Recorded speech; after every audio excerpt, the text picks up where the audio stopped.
Assalamualaikum warahmatullahi wabarakatuh. Alhamdulillahirabbil alamin alladzi arsala rasulahu bil huda wa dinil haqq liyudhhirahu 'alad dini kullih wa kafa billahi syahida. Allahumma shalli ala Muhammad wa ala alihi washabihi ajma'in. Amma ba'd. Bapak-bapak, ibu-ibu, adik-adik sedang calon lebih yang berbahagia, Masjid Utsman bin Affan NTT Longsor, Tugu, Trenggalek yang dirahmati oleh Allah. Kita bersyukur kepada Allah, kita telah menyelesaikan satu dari banyak sekali kewajiban kita, yaitu salat maghrib secara berjamaah. Kemudian kita lanjutkan insya Allah nanti sampai Isya, kita laksanakan kewajiban kita yang lainnya. Mudah-mudahan dari kajian-kajian yang selama ini kita ikuti, kita kerjakan, akan menambah ilmu kita, wawasan kita, insya Allah menambah iman takwa kita kepada Allah. Salawat dan salam semoga Allah telah limpahkan atas sunan kita Nabi besar Muhammad sallallahu alaihi wasallam. Beliaulah tokoh idola kita dunia akhirat yang telah membawa kita semuanya keluar dalam kegelapan menuju alam yang terang benderang, dari kesyirikan menuju tauhid yang murni, minadz dzulumati ilan nur. Dan kita semuanya mendapatkan syafaat dari Rasulullah sallallahu alaihi wasallam. Sehat semuanya, nggih? Wonten sakit? Boten, insyaallah sehat kabeh. Ya, mudah-mudahan dalam sehat kita, sempat kita, hidup kita ini betul-betul kita manfaatkan untuk menambah sang kita menghadap Allah. Salah satunya nggih ngeten iki. Ya, kita doakan kalau ada yang sakit mudah disembuhkan oleh Allah. Yang sudah mendahului kita doakan mereka semuanya. Allahumma ighfir lahum warhamhum wa'afin wa'fu anhum. Untuk hari ini kita akan membahas tentang kursi dan arsy-Nya Allah. Sampun dereng? Keren ya. Baik, tentang kursi dan arsy-Nya Allah. Mudah-mudahan selesai. Niki pembahasan ini bahasa tauhid, akidah. Jadi nanti hampir semuanya ini nggak masuk akal dan tidak akan bisa diterima dengan logika. Karena apa? Iman. Itulah tauhid. Nah, kalau kita akan ketemu dengan orang yang liberal, segala sesuatu itu bisa diterima kalau bisa dilogika. Lah isong ini diotak-atik karo akal masuk, berarti masuk. Nanti tentang kursi dan arsy-Nya Allah niki 100% bukan dalam pemikiran kita. Bukan berdasarkan ilmu kita, tapi berdasarkan dalil qala Allah, qala Rasul, kita iman, beriman. Itulah iman. Baik, langsung. Kursi Allah. Kursi dulu nanti baru arsy. Kursi Allah. Niki ayat yang membahas, ayat yang menerangkan tentang adanya kursi Allah. Niki surat Al-Baqarah 255 yang terkenal dengan sebutan ayat kursi. Nah, kinten-kinten jamaah mriki sing urung ngapal sinten. Saya yakin kabeh wis ngelontok, kabeh wis apal tentang ayat kursi. Saya anggap kabeh wis apal. Nggak usah saya jelaskan. Coba saya baca artinya mawon. Allah tidak ada Tuhan yang berhak disembah melainkan Dia yang hidup kekal lagi terus-menerus mengurusi makhluknya, tidak mengantuk dan tidak tidur. Kepunyaanlah apa yang di langit dan di bumi. Tidak ada yang dapat memberi syafaat di sisi Allah tanpa izinnya. Allah mengetahui apa-apa yang di hadapan mereka dan di belakang mereka, dan mereka tidak mengetahui apa-apa dari ilmu Allah melainkan apa yang dikehendakinya. Kursi Allah, ini kata kursi Allah meliputi langit dan bumi, dan Allah tidak merasa berat memelihara keduanya, dan Allah Maha Tinggi lagi Maha Besar. Ini salah satu ayat Al-Quran yang menunjukkan bahwasanya ada kata kursi Allah. Sebelum kita masuk apa makna kursi Allah, ayat kursi ini ayat sing dahsyat nih. Keutamaannya, manfaatnya banyak sekali, diantaranya boleh kita amalkan setelah sholat wajib. Hadis Imam At-Tabrani. Pada sholat wajib tadi kita boleh membaca ayat kursi di samping dzikir-dzikir yang lain. Hadisnya sahih, silakan. Kemudian dibaca mau tidur. Selain doa mau tidur, al-ikhlas al-anas dan sebagainya, diwaca niki ayat kursi. Sahih Al-Bukhari dan Sahih Muslim. Kalau kita membaca malam hari mau tidur, maka sampai subuh kita tidak akan diganggu setan. Ada yang suka keweden, tindihan, nah niki. Bukan hanya itu, jadi doa mau tidur, termasuk surat Tabarak, Al-Mulk dan sebagainya, termasuk ayat kursi ini diwaca niki luar biasa. Kita amalkan ayat kursi ini yang merupakan ayat penjagaan dari sihir.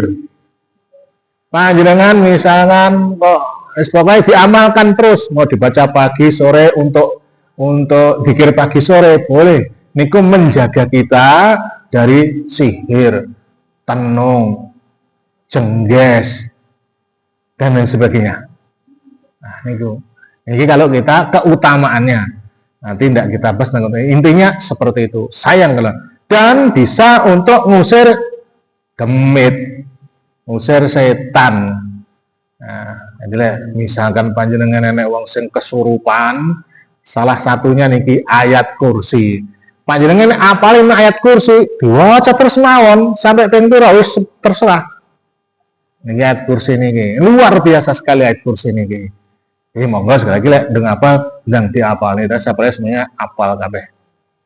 Berikutnya, makna ayat kursi atau kursi Allah niku apa sih maksudnya? Niki ada 6 pendapat ulama. Ada 6. 1. Kursi Allah adalah ilmunya Allah. Ilmunya Allah. Niki salah satu riwayat dari Ibnu Abbas bahwasanya kursi Allah itu adalah ilmunya Allah. Ilmunya Allah nggih sudah mencukup segala-galanya. Yang kedua, karosah. Napa karosah niku? Karosah niki tempat berkumpulnya ilmu. Ilmunya Allah sangat luar biasa, kumpulnya itu di karosah. Nah, kursi Allah ini tempat kumpulnya ilmu. Nah, kalau kita logika yang gampang, misalkan panjenengan duwe permen, duwe jajan. Nah, jajan itu diibaratkan ilmu. Jajan itu dimasukkan ke rodong, toples, nopo tempat. Nah, niki ilmunya Allah kita ibaratkan jajannya tadi, bombonnya permennya tadi. Nah, toplesnya, rodongnya, nah niku adalah karosah niki. Jadi tempat menampungnya ilmunya adalah karosah. Ini pendapat kedua. Pendapat ketiga, kudrahnya Allah, yaitu kemampuan Allah dalam menggenggam langit dan bumi. Yang keempat, arsy-nya Allah. Kursi ki yo ars ki yo kursi, beda. Nanti kita lihat. Tapi itu pendapat, guys. Kemudian yang kelima, kebesaran Allah. Kebesaran, kekuasaan Allah, itulah disebut kursinya Allah. Yang keenam, dan niki pendapat yang paling kuat, nanti berdasarkan Al-Quran hadis, pendapat yang keenam ini, tapi nggih hati-hati niki. Makna kursi Allah adalah tempat diletakkannya kedua kaki Allah yang berada di hadapan arsy. Kursi Allah sikil loh. Nah, jangan dipandang begitu. Perbedaan dalilnya. Nah, Ibnu Abbas berkata, kursi Allah adalah tempat diletakkannya kedua kaki Allah, sedangkan arsy tidak bisa diperkirakan ukurannya. Allah berfirman dalam Al-Quran surat Qaf 50 ayat 30. Yauma naqulu li jahannam halim tala'ti wa taqulu hal min mazid. Dan ingatlah akan hari yang pada hari itu kami bertanya kepada neraka jahanam. Allah bertanya kepada neraka jahanam, apakah kamu wahai jahanam sudah penuh? Jahanam menjawab, masih adakah tambahan? Jadi Allah tanya begitu, semua nanti makhluk Allah, manusia, jin dimasukkan surga, masukkan neraka, ditanya neraka, jahanam, kau ya pas penuh. Jahanam mengatakan, apa ada tambahan ya Allah? Artinya belum penuh, tidak penuh-penuh. Nah, ini. Kemudian ayat ini dijelaskan dalam Sahih Al-Bukhari nomor 4472, Sahih Muslim 5082. Dari Abu Hurairah radhiyallahu anhu berkata, Nabi SAW bersabda, surga dan neraka berbantah-bantahan. Neraka berkata, orang-orang yang congkak dan sombong memasukiku. Sombong, itu dan sebagainya nih, gonin rokok. Surga berkata, sedangkan aku tidak ada yang memasukiku selain orang-orang yang lemah, orang yang hina dalam pandangan manusia. Artinya orang yang fakir, miskin, tapi beriman. Fakir, miskin, orang beriman, malah misalnya dijadiin rokok nanti. Lalu Allah berfirman kepada surga, kamu surga adalah rahmatku. Kemarin kita membahas surga, bahwasanya orang masuk surga itu karena rahmatnya Allah, bukan amal soleh kita. Cuma amal soleh kita ini sebagai nanti kita nih level neng surga ini, levelnya piro itu amal soleh kita. Denganmu aku merahmati siapa saja yang ku kendaki dari hamba-hambaku. Kemudian Allah berfirman kepada neraka, neraka, kamu adalah siksaku. Denganmu aku menyiksa siapapun yang aku kehendaki, dan masing-masing dari keduanya ada isinya. Pasti ini surga enak isinya, neraka enak isinya. Sedangkan neraka tidak terisi penuh, ora penuh panggah golek bahan bakar. Nah, sehingga Allah meletakkan kakinya, kemudian neraka berkata, cukup. Langsung diglek, langsung. Cuma sekali lagi jangan dikatakan bahasanya sikile Allah ngono, Allah sikit, jangan, tidak boleh. Kenapa? Allah itu bersifat mukhalafatul hawadis, tidak serupa dengan makhluknya. Dijelaskan oleh Allah surat Asy-Syura 42 ayat 11. Laisa kamitslihi syai'un wa huwas samiul basir. Tidak ada sesuatu pun yang serupa dengan Dia, dan Dialah yang Maha mendengar lagi Maha melihat. Jadi ini adalah pendapat yang paling kuat, arti kursinya Allah. Sekali lagi, ini ada 6 pendapat. Ini pendapat yang paling kuat karena didukung dengan Al-Quran dan hadis. Berikutnya, kursi Allah adalah salah satu makhluknya Allah. Karena kursi ini pun diciptakan oleh Allah, jadi makhluknya Allah. Satu dalil di antara surah Ar-Ra'd 13 ayat 16. Qulillahu khaliqu kulli syai' wa huwa wahidul qahhar. Allah, katakanlah Allah adalah pencipta segala sesuatu, dan Dialah Tuhan yang Maha Esa lagi Maha Perkasa. Allah menciptakan segala sesuatu termasuk kursinya Allah maksudnya. Kemudian jarak antara bumi, langit, dan kursinya Allah pirang miliar kilo. Spiro jaraknya. Ini jaraknya kalau kita lihat ada dijelaskan di dalam Sunan Abu Dawud 4100, Sunan Tirmizi 3242, dan Sunan Ibnu Majah 189. Langsung mawon bahasanya Rasulullah bersabda dan bertanya, apakah kalian tahu berapa jarak antara langit dan bumi? Langit karo bumi sekarang ini kan kita langit itu ada 7 lapis langit. Dan berapa jaraknya? Mereka menjawab, kami tidak tahu. Beliau bersabda, sesungguhnya jarak antara keduanya adalah bisa 71 atau 72 atau 73 tahun perjalanan. Perawi ragu antara 1, 72 atau 3. Tapi antara tiganya itu.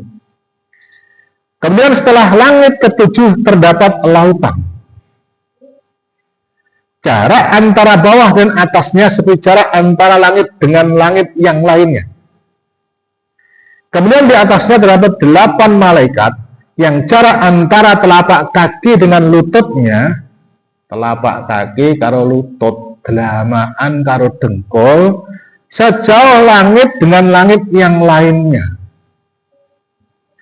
Dan di atas mereka terdapat arsy, yang antara bagian bawah dengan atasnya sejauh antara langit satu dengan langit yang lainnya. Sekarang panjenengan bisa cek neng Google berapa jarak langit nih Bu. Nah, gambarannya ngeten. Kita sekarang ini berada di bumi. Bumi ini masuk tata surya, Merkurius, Venus, dan sebagainya sampai matahari. Ini tata surya. Nah, tata surya kita nih satu titik atau satu debu di antara miliaran titik yang lainnya yang tergabung dalam galaksi Bima Sakti. Jadi bumi ini aja salah satu dari tata surya, dari planet Merkurius, Venus, Mars, bumi sampai matahari. Ini salah satu. Nah, tata surya kita ini satu debu, satu titik di antara miliaran yang lainnya yang masuk dalam galaksi Bima Sakti. Nah, galaksi Bima Sakti ini satu titik di antara miliaran galaksi yang lainnya. Ada galaksi Andromeda dan sebagainya. Berarti, ya ini langit itu belum ketahui jaraknya, cuma diperkirakan sekian miliar tahun perjalanan. Ini perjalanan cahaya. Cahaya itu dalam satu detik 300.000 kilometer satu detik. Pripun ini miliaran. Tidak bisa niku. Gambarannya seperti ngoten niku itu jarak antar langit niku baru langit. Ya, jadi bumi ke langit antara langit. Sementara langit itu ada 7 lapis langit. Tidak bisa dibayangkan. Dan menurut para ahli bahwasanya alam semesta ini terus menerus semakin membesar, semakin banyak. Nanti pengen lihat lagi di YouTube niku, di Google itu bahwasanya ujung alam semesta niki seperti trompet. Nah, malaikat peniup trompet niku wis siap, iki trompet wis ngenten. Aromatane ndelok ning langit. Lek Gusti Allah sebul nyaman niku. Ora repot kok musuh watuk malaikate pilek bahaya niku. Kok kelipen apa kena debu. Ngono. Sajane ora wayahe karena watuk bahaya niku. Enggak ada ngoten niku. Mulai panjenengan watuk niku. Lah niku besarnya langit aja belum terjangkau dengan otak kita. Itu baru yang bisa kita lihat langit ngoten. Nah, niki belum yang lainnya. Nah, sementara nih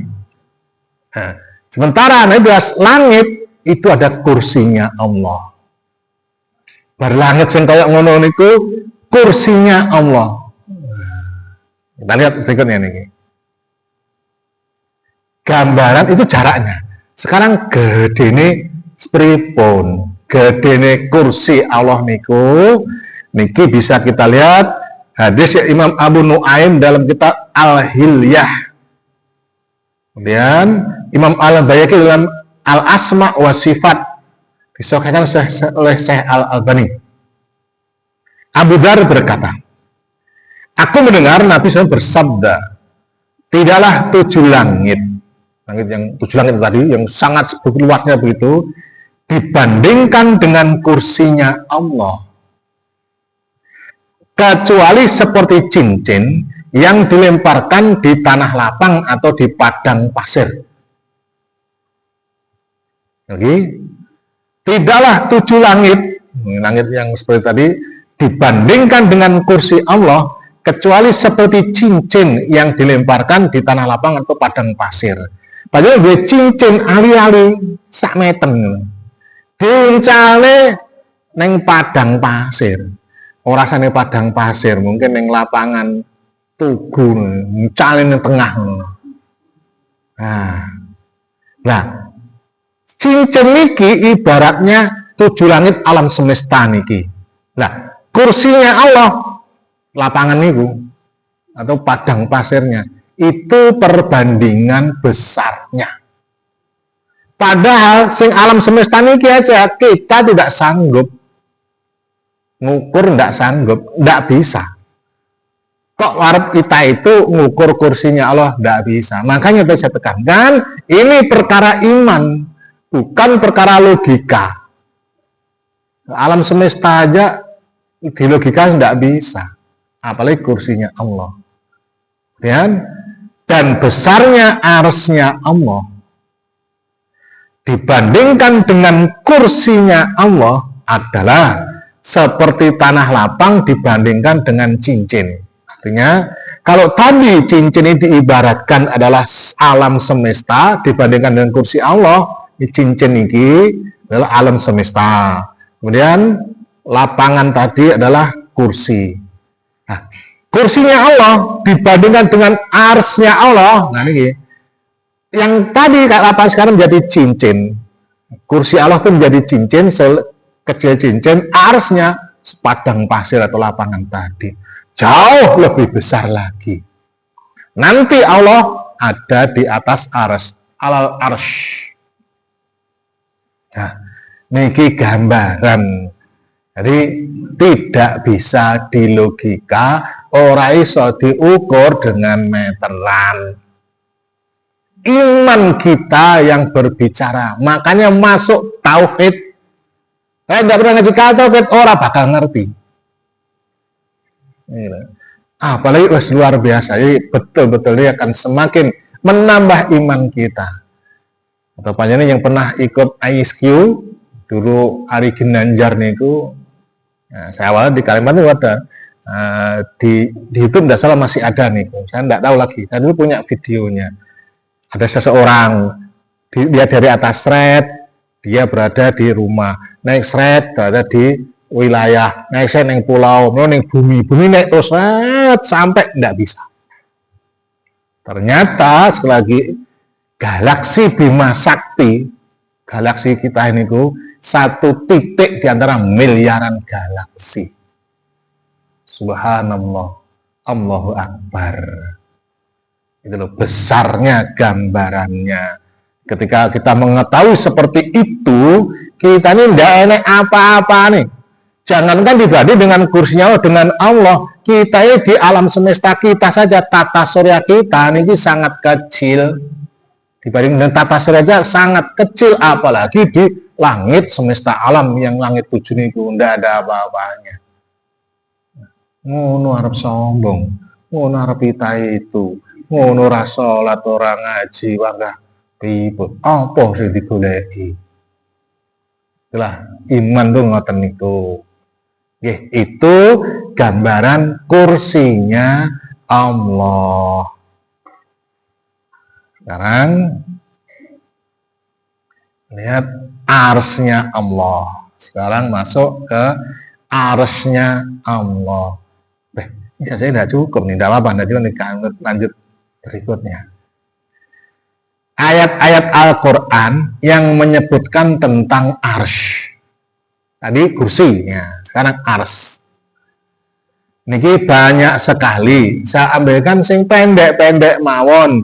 Di antara surat Al-Mu'minun 23 ayat 116. Fata'alallahu malikul haqq, la ilaha illa huwa rabbul arsyil karim. Maka maha tinggi Allah, Raja yang sebenarnya.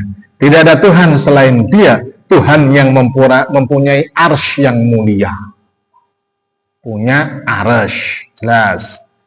Satu lagi surat An-Naml 27 ayat 26. Allahu la ilaha illa huwa rabbul arsyil azim. Allah, tidak ada Tuhan yang disembah kecuali Dia, Tuhan yang mempunyai arsy yang besar. Nah, besarnya nanti gambarannya. Niki masih ada ayat yang lain yang menunjukkan bahwasanya Allah punya arsy dan ada arsy itu.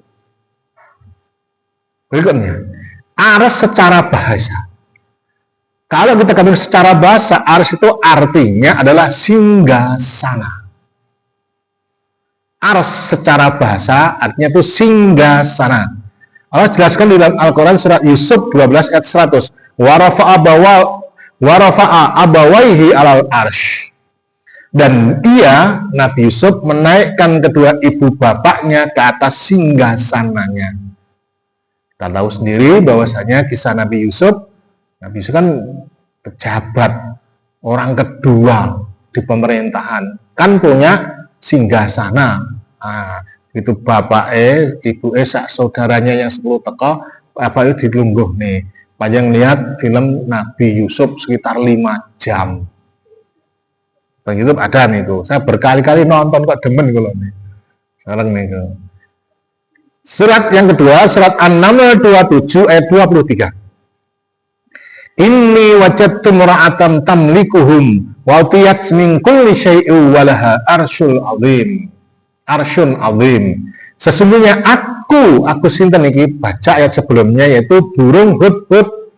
Ketika Nabi Sulaiman ngecek rakyatnya di absen bla bla bla, loh burung hudhud mbok endi iki gak ono diceluk hudhud ora nyaur.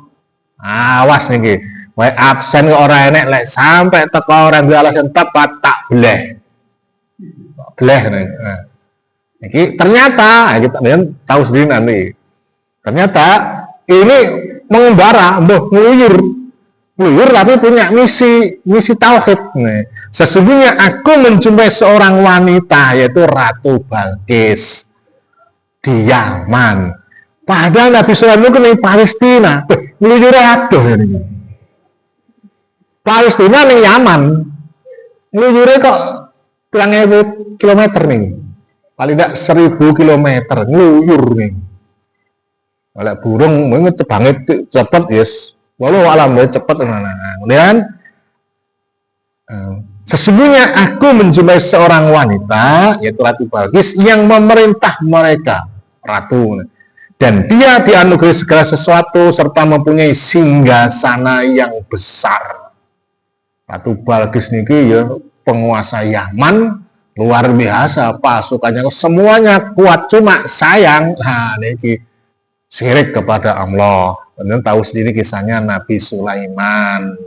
Cuma yang kita ambil ini adalah bahasanya ini arsy itu adalah singgasananya, arti bahasa. Berikutnya, arsy adalah salah satu makhluknya Allah, sama. Kursi Allah adalah makhluknya Allah, arsy adalah makhluknya Allah. Ayatnya sama, yang dipakai sama. Itu surat Ar-Ra'd 13 ayat 16. Katakanlah Allah adalah pencipta segala sesuatu dan dialah Tuhan yang Maha Esa lagi Maha Perkasa. Berikutnya, arsy adalah salah satu makhluk Allah besar sekali. Gambarnya gede banget nih pipun. Gede ya gede lek banget tuh, gede gimana lagi? Wow, suara kena, nggak ada kata-kata yang bisa menggambar. Tadi gambarnya tadi hadis tadi bahwasanya nanti langit yang 7 dibandingkan kursi macam cincin dibandingkan dengan lapangan atau padang pasir. Kursi Allah dibandingkan dengan arsy-nya Allah. Nah, kursi Allah ibaratnya cincin dibandingkan padang pasir. Sangat besar, gek sekali, besar pol. Mawon. Saking besarnya luar biasa nih. Dan arsy-nya Allah ada di atas air. Kok enggak banyu ini? Ini kata Allah sendiri dalam Al-Quran surat Hud 11 ayat 7. Dan dialah yang menciptakan langit dan bumi dalam 6 masa. Dan adalah singgasananya, arsy-nya Allah di atas air. Lagi, arsy-nya Allah di atas air. Dan kita lihat Sahih Al-Bukhari 6862. Dari Abu Hurairah radhiyallahu anhu, Rasulullah SAW bersabda, tangan Allah selalu penuh, tidak kurang karena memberi nafkah, dan selalu dermawan baik siang maupun malam. Beliau bersabda lagi, bukankah kalian telah melihat apa yang dibelanjakannya sejak Dia menciptakan langit dan bumi dan tidak berkurang sedikit pun apa yang ada di tangannya. Artinya Allah memberikan semua kebutuhan makhluknya di alam semesta ini. Saiki pun gak ono kurangi. Nah, kekuasaan Allah. Beliau bersabda lagi, arsy-nya Allah di atas air. Arsy-nya Allah di atas air. Tadi itu Allah menjelaskan arsy-nya Allah di atas air, kata Allah. Rasul mengatakan arsy-nya Allah di atas air.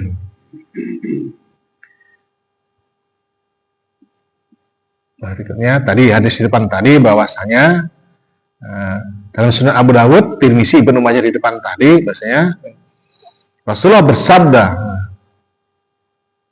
apakah kalian tahu berapa jarak antara langit dan bumi? Saya teruskan lagi, hingga beliau menyebutkan 7 langit. Kemudian setelah langit ke-7 terdapat lautan. Jarak antara bawah dan atasnya seperti jarak antara langit dengan langit yang lain. Kemudian di atasnya terdapat 8 malaikat yang jaraknya antara telapak kaki dengan lututnya sejauh langit dengan langit yang lainnya. Dan di atas mereka terdapat arsy. Terus begitu.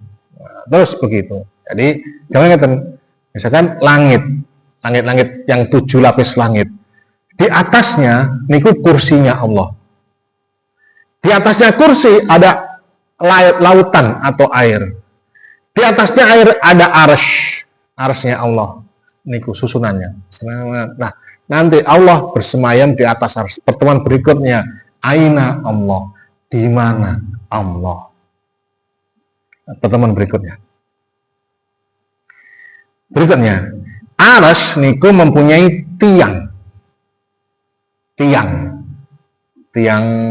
cagak gitu, tiang cagak, bukan tiang manusia, tiang cagak.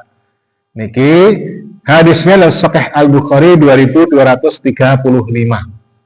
Tidak molor didik betul apa nggih? Waktunya. Ini selesai insyaallah. Dari Abu Sa'id Al-Khudri radhiyallahu anhu berkata, Rasulullah sedang duduk bermajelis. Tiba-tiba seorang Yahudi berkata, wahai Abul Qasim, wahai Muhammad, seorang sahabatmu telah memukul wajahku. Nabi dengan sahabat pas ngumpul, Yahudi teka, wahai Muhammad, sahabatmu jotos aku. Lalu dia menyebutkan seorang dari kalangan Ansor. Kata Rasulullah, panggillah dia. Diceluk. Kemudian beliau bertanya setelah didatangkan, apakah kamu benar memukulnya? Hai sahabatku, kamu betul memukul orang Yahudi tadi? Apa tadi? Sahabat itu berkata, aku mendengar di pasar dia bersumpah, Yahudi ini bersumpah demi Zat yang telah memilih Musa untuk seluruh manusia. Sebenarnya Yahudi ngomong, aku benci Muhammad. Nabi Muhammad dielek-elek oleh Yahudi niki. Nah, sahabat semukuri pegel, parani jawatos.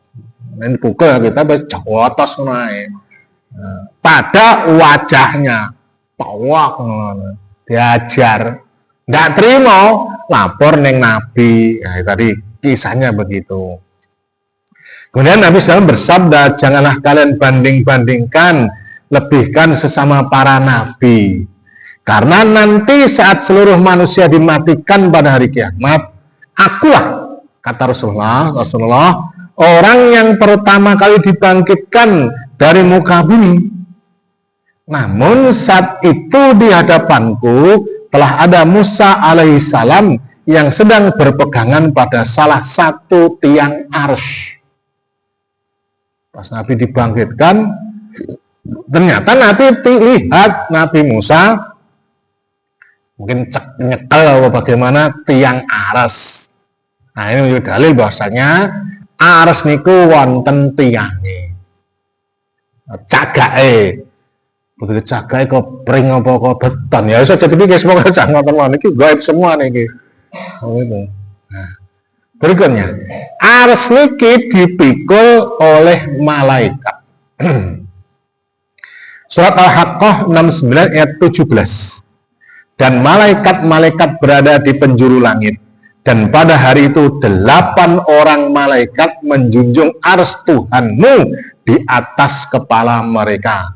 Al-Haqqah 69 ayat 17. Ternyata ada 8 malaikat yang memikul arsy-nya Allah. Oh, gak kesel nih. Nah, malaikat nenek kesel niku. Tugasnya kowe junjung arsy, junjung terus sampai nggak tahu. Nah, ini. Dan pada hari itu 8 orang malaikat menjunjung arsy Tuhanmu di atas kepala mereka. Kemudian ayat yang lainnya surat Mukmin 40 ayat 7. Malaikat-malaikat yang memikul arsy. Dan malaikat yang berada di sekelilingnya. Di malaikat pemikul arsy dan juga ada malaikat yang lainnya yang berkeliling. Bertasbih memuji Tuhannya dan mereka beriman kepadanya serta memintakan ampun bagi orang-orang yang beriman. Ini malaikat arsy dan malaikat yang di sekelilingnya selalu memintakan ampun saya panjenengan semuanya kalau beriman. Malaikat mengatakan, ya Tuhan kami, rahmat dan ilmu Engkau meliputi segala sesuatu. Maka berilah ampunan kepada orang-orang yang bertobat. 1. Dan yang mengikuti jalan Engkau. Dan peliharalah mereka dari siksaan neraka yang menyala-nyala. Saya panjenengan semuanya kalau beriman didoakan oleh malaikat. Dan kalau kita bertobat juga didoakan malaikat. Berarti kita ini pasti punya salah, punya dosa. Sing penting gelem tobat. Bab tobat kitabnya ini di Riyadhus Shalihin. Panjenengan pun ikut ustadz yang lainnya ada ketemu nanti. Tidak saya bahas di sini. Nah, ini menunjukkan dalil bahwasanya ars niku dipikul malaikat jumlahe 8. Pertanyaan berikutnya, gedene sepiro? Dan arsnya tadi kan gambaran besarnya sudah kita tahu. Sekarang malaikat niki. Dalam surat Abu Dawud 4102 dari Jabir bin Abdullah dari Nabi SAW beliau bersabda, aku telah diberi izin untuk menceritakan, Allah mengizinkan menceritakan tentang sesosok malaikat dari malaikat Allah yang bertugas memikul arsy. Gambarannya niki, pripun niku? Sesungguhnya jarak antara ujung telinga malaikat dengan bahunya, ujung berarti malaikat punya telinga, punya bahu, modelnya kurang lebih mirip-mirip ngoten, wallahu a'lam. Jarak antara ujung telinga, nah kita kan ini ujung telinga, dengan bahunya niki adalah perjalanan 700 tahun. Ini begitu. Panjenengan kok tahu maku terus sedina blek meneh kedot boyoke. Iki nek numpak mobil misalnya kayak 700 tahun. Nek gambaran kita nggih. Ora iso niku. Itu gambaran besarnya. Nah, pripun sikile dawa nih. Ini segini aja kayak ngoten. Nah itu karena apa? Memang arsy itu sangat besar tadi, maka yang memikulnya pun juga gede. Nah, luar biasa nih. Ini kata Nabi ya, kita harus beriman nih, nggak bisa nih.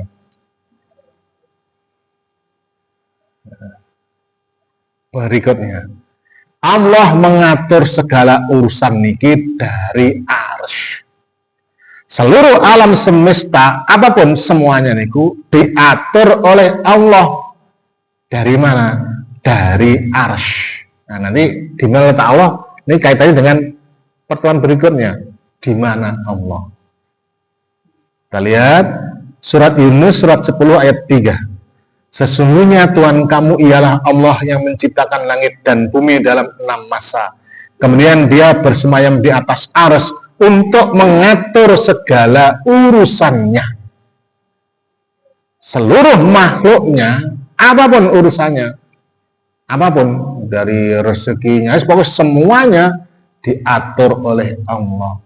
Di semua itu ada yang ngatur, ora enek sak karepe dhewe. Tiba-tiba ada secara alami, itu orang tidak mengenal Tuhan. Kita semua ada karena sudah diatur, diciptakan, ditentukan oleh Allah. Bapak-bapak, ibu-ibu, adik-adik jamaah rahimakumullah, ini gambaran tentang kursi dan arsy-nya Allah. Tentang itu makhluknya Allah, dah neo Allah. Jadi sekali lagi yang berbicara bukan logika kita, bukan otak kita, tapi iman kita kepada Allah.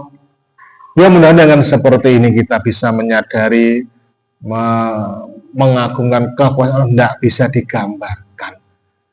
Ya, jadi ini akan menambah iman takwa kita kepada Allah, semakin mantap, semakin kuat akidah kita, tidak tergoyahkan dengan urusan apapun. Kelingan Allah luar biasa.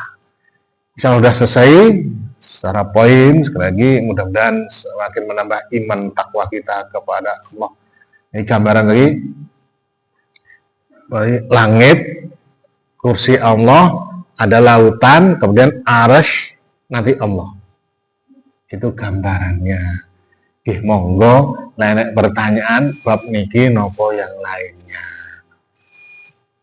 Oh, boy takok nih bingung lah. Was waktu nih. Kalau mboten wonten insyaallah pertemuan berikutnya masih tauhid, yaitu di mana Allah. Panjenengan pikir mulai saniki. Neng ngendi Allah iki? Apa cedhek ada neng ngendi-ngendi, apa neng ngendi? Neng ngendi Gusti Allah? Pertemuan berikutnya. Selasa 2 pekan lagi. Demikian kurang lebihnya mohon maaf. Alhamdulillahirabbil alamin. Subhanakallahumma wa bihamdika asyhadu an la ilaha illa anta astaghfiruka wa atubu ilaik. Assalamualaikum warahmatullahi wabarakatuh.